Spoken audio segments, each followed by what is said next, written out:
سلام آقای حمیدی، به عنوان سرپرست تیم در مورد وضعیت پرواز تیم به گشتاران و کنسل شدنش و همچنین بازی داماش با نفت و گاز گشتاران میفرمایید. بسم الله الرحمن الرحیم.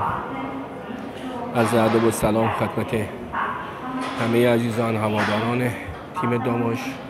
قرار بود که با پرواز چارتر از رشت به مقصد گشتاران بریم که متاسفانه به دلیل سوختگیری و نمیدونم نقص فنی پرواز ما گفتن اعلام کردن ساعت 12 شب روز یک شنبه شب دوشنبه که باید برین از تهران ساعت 5 از تهران به شیراز، از شیراز با اتوبوس هماهنگ شد که بریم برای گشتاران.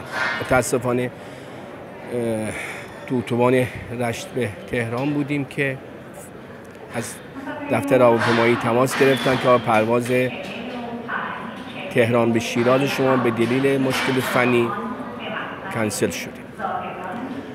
بنده با آقای دکتر نعیمی پور، با آقای کلانتری تماس گرفتم، صحبت کردم با بازیکنان، با کادر فنی تماس کردم که مشکل یه طری حل کنیم، با اتوبوس بریم. همه راضی شدن، ولی متاسفانه حتی یه دستگاه اتوبوس هم تو ترمینال نبود که با اتوبوس عازم گشتاران شیم. تصمیم گرفتیم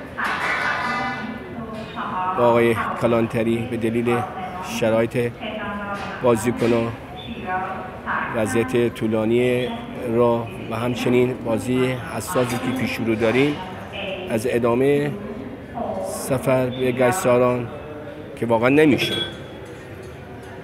حتی حاضرم بودیم با 2 دستگاه یه دستگاه اتوبوس بریم. دیدم درخواست کردیم از اتوبوس رانی 5-6 تا تعاونی هایی که خودم میشناختن، دوستان میشناختن، که متاسفانه اتوبوس تهیه نشد. حتی الان ساعت فکر کنم ساعت چنده؟ ساعت 6:30 اتوبوس نیست بریم تا رشت. ناچاریم با 5-6 تا 7 تا ماشین سواری بچه‌های رای رشت کنیم.